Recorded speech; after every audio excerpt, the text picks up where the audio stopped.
That guy is still out there. I just gotta do this on my own.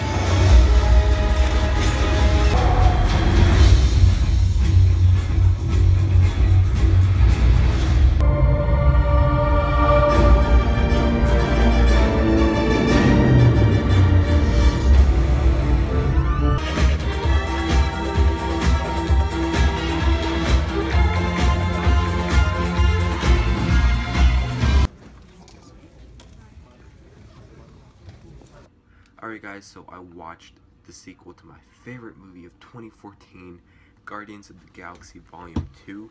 As you can see, I have a t-shirt that I got just last week. Yeah, it's really nice, and not just that, but I got this IMAX poster for Guardians of the Galaxy. So really nice. I love the little baby Groot right there.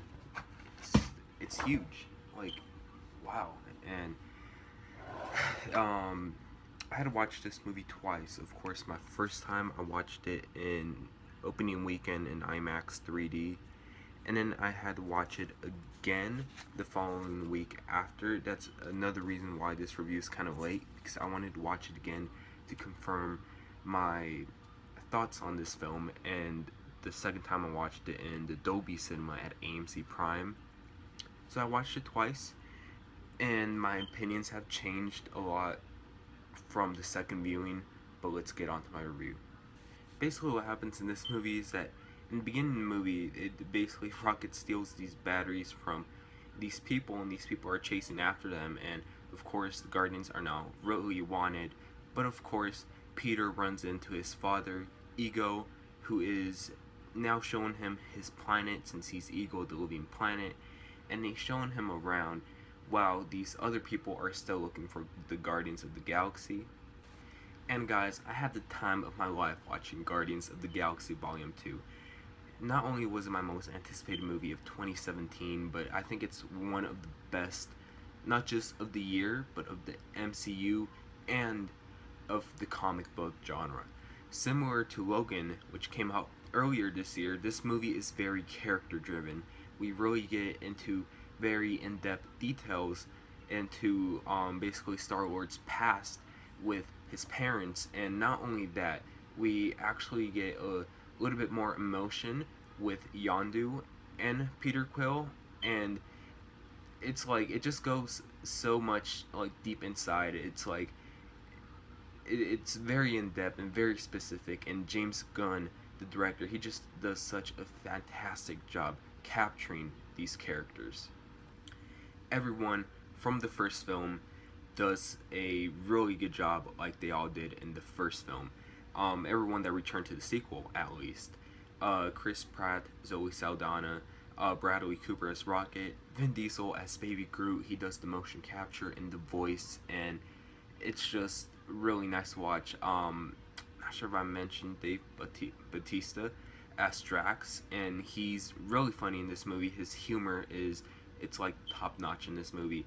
But one of the biggest standouts in this movie was Michael Rourke as Yondu. He was, again, his character, they just go so deep in with his character. You just love him, and not only that, but you get a little bond of Yondu and Rocket, and it really works out in this movie.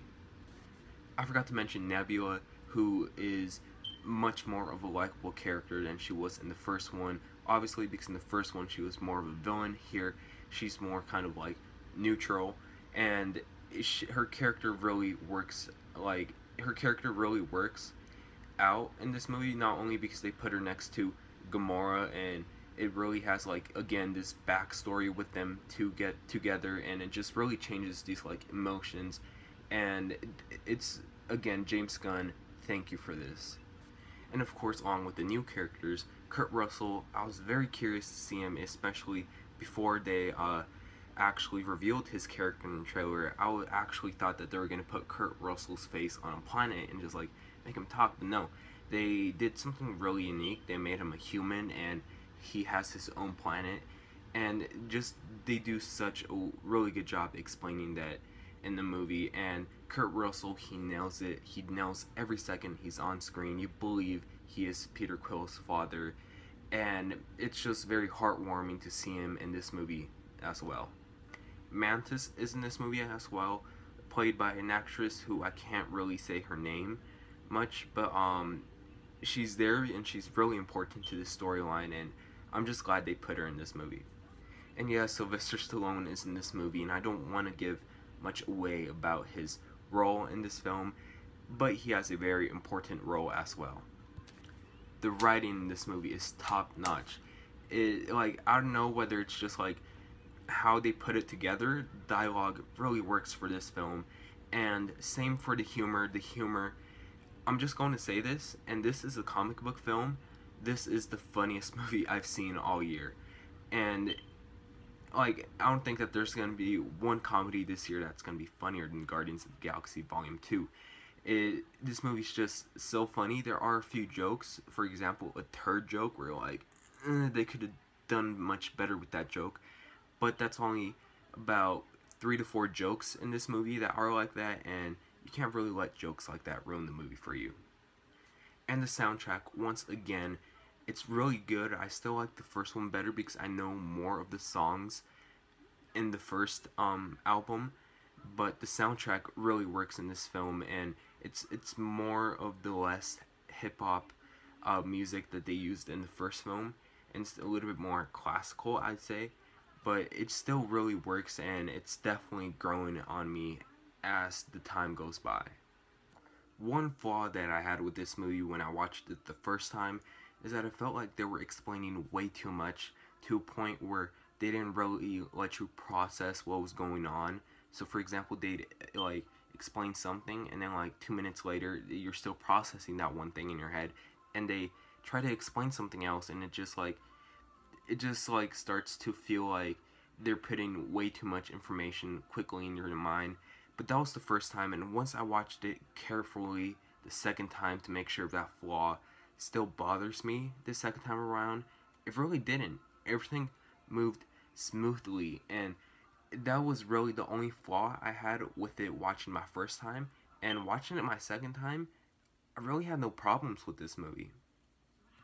Now, as for the IMAX 3D and the Dolby Cinema at AMC Prime experience, I noticed that this is definitely a movie that you do not want to watch in a regular size screen. You want to watch this in a large theater format screen like Cinemark XD, RPX, Dolby Cinema at AMC Prime like I did, with Dolby Atmos, which the sound in Dolby Atmos is really realistic, and the Dolby Vision. With a movie like this, it's really bright, and it's like 4K, it's beautiful to look at, and it has recliners. Or IMAX 3D, which is my personal favorite and the one that I would recommend, because the 3D pops at you, it has depth, the 3D really works. And not just that, but it goes from a standard frame to an IMAX frame, so this movie covers up the whole entire IMAX screen in some scenes, so I'm gonna say that both experiences were worth it. Overall, guys, this is as great as the first movie, and Volume 3 is definitely my most anticipated movie whenever the year of that movie comes out. This movie is just so damn good, and I'm gonna say it, this movie is gonna get the best of the best approval, and that's why I'm gonna give this movie an A+. Probably beating out Logan as my favorite film of the year. If you haven't seen Volume 2, I don't know what the hell you're doing. Please go watch this film. It's so damn good. But anyways, thank you so much, like always, for watching. Please like and subscribe. My next movie day is King Arthur, Legend of the Sword. Like always, thank you very much for watching, and I'll see you guys later.